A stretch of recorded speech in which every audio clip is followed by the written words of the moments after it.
Friends, இன்றைக்கி ஒரு கலந்த சாதம் செய்யலாம். அதுவும் காலிஃப்ளவர் வச்சு காலிஃப்ளவர் சாதம் செய்யலாம். அதுக்கு ஒரு பேன் எடுத்துக்கலாம். கொஞ்சம் எண்ணெய் ஊற்றிக்கலாம். எண்ணெய் காயட்டும். எண்ணெய் காஞ்சிச்சு. காலிஃப்ளவரை நல்லா கட் பண்ணி கழுவி வச்சுருக்கேன், அதை போட்டுக்கலாம். இந்த எண்ணெயில் அது நல்லா ப்ரௌன் ஆகி வர வரையும் நல்லா இதை ஃப்ரை பண்ணிக்கலாம். இதில் லைட்டாக சால்ட்டு போட்டுக்கலாம். ஒரு அரை ஸ்பூனு காஷ்மீரி சில்லி பவுடர் போட்டுக்கலாம். இது நல்லா எல்லாமே நல்லா ஃப்ரை ஆகி வரட்டும். காலிஃப்ளவர் எல்லாம் நல்லா ஃப்ரை ஆகிடுச்சு. இது ஒரு தட்டில் எடுத்து வச்சிடலாம். இப்போ அதே பேன்லேயே ஒரு அரை ஸ்பூன் கடுகு, அரை ஸ்பூன் சீரகம், அரை ஸ்பூன் சோம்பு. இது நல்லா வெடிச்சோடனே கொஞ்சம் இஞ்சி பூண்டு நசுக்கி போட்டிருக்கேன். இஞ்சி பூண்டு பேஸ்ட் இருந்தாலும் போட்டுக்கலாம். இப்போ வெங்காயமும் பச்சை மிளகாவும் போட்டுக்கிறேன். இதை இப்போ நல்லா வதக்கிக்கலாம். வெங்காயம் வதங்கிடுச்சு. இப்போ தக்காளியையும் கட் பண்ணதை போட்டுக்கிறேன்.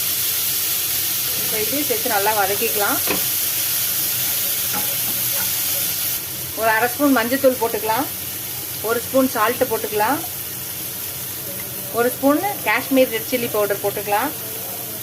ஒரு ஸ்பூன் தனியா போட்டுக்கலாம். இப்போ இது எல்லாத்தையும் நல்லா மிக்ஸ் பண்ணிக்கலாம். எல்லாத்தையும் வதக்கியாச்சு. இப்போ நம்ம வறுத்தி வச்சுருக்க காலிஃப்ளவரையும் இதோட சேர்த்து போட்டுக்கலாம். எல்லாத்தையும் நல்லா ஒரு வாட்டி கலக்கிட்டு ஒரு 1/4 கிளாஸ் தண்ணி ஊற்றிக்கலாம். இந்த 1/4 கிளாஸ் தண்ணி இதெல்லாம் கொதித்து பச்சை வாசனை போகிற வரையும் இது நல்லா கொதிக்கட்டும். எல்லாம் நல்லா வதங்கிடுச்சு. தண்ணி எல்லாம் இழுத்துருச்சு. பச்சை வாசனை போயாச்சு. இப்போ நம்ம வடித்து சாதத்தை போட்டுக்கலாம். சாதம் போட்டாச்சு. இது எல்லாத்தையும் நல்லா ஒன்றா கிளறிக்கலாம்.